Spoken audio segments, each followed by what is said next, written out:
There's a clip that's gone viral of a Question Time audience member who's quite irate about the constant boom and bust we see in the UK economy. But my entire life, boom and bust. Whenever there's a change from Tory to Labour, Labour will come in, Tory will come in, like Cameron did in 2010, and the Labour lot left a note saying, ha ha, there's no money left.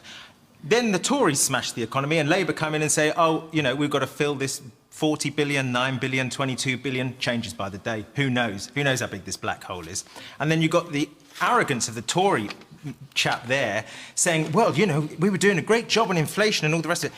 You trashed the economy and it was starting to just about recover. Don't take any credit, that is disingenuous.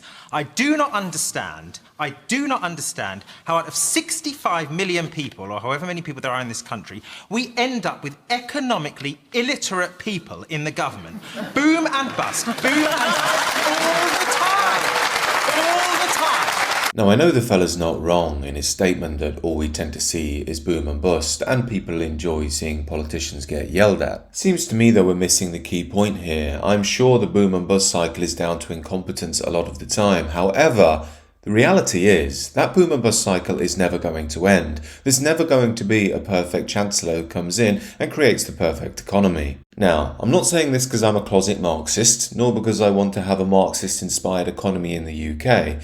However, I do believe the Marxists have a valid criticism of the capitalist system when they state boom and bust is innately built into its very nature. It's my view that many on the centre and the right want to avoid that realisation because we still conceptualise our economic understanding through the frame of Thatcherism. The theory goes that Thatcher crushed loss-making nationalised industries in the UK and created a dynamic market within the country that revitalised us and allowed us to play on the global stage. Further to that, she made some excellent arguments against the tyranny of communism in the Eastern Bloc and, along with Reagan, ensured that communism lost all of its remaining economic and moral legitimacy.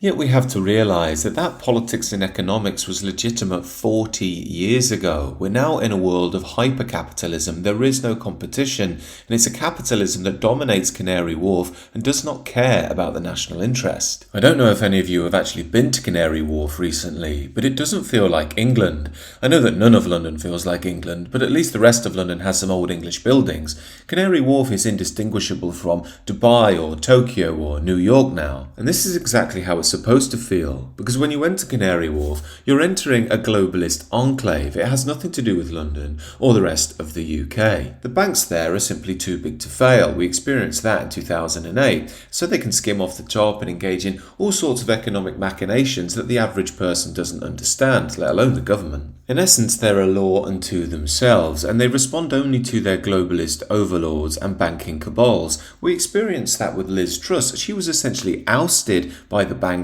and replaced with, who was essentially a banking manager, Rishi Sunak. In essence, our economic system is the heart of neoliberalism, and then that permeates into the social sphere. This is why, as I've pointed out many times on this channel, Barclays Bank are so pro-gay and LGBTQ. What on earth does where you store your money have to do with where somebody puts their ding-dong? On the surface, these things have got nothing to do with each other and are very annoying. However, once you understand the philosophical foundations of neoliberalism, you see this is just a cultural re-engagement with the narrative of its own ideology. It's why what we often refer to as cultural Marxism in the UK is referred to as hypercapitalismo in Italy. Essentially both mean liberal social values and liberalised free markets. Until we figure out that this is the core of the boom and bust system, things will never change. However, a new future is coming in my view.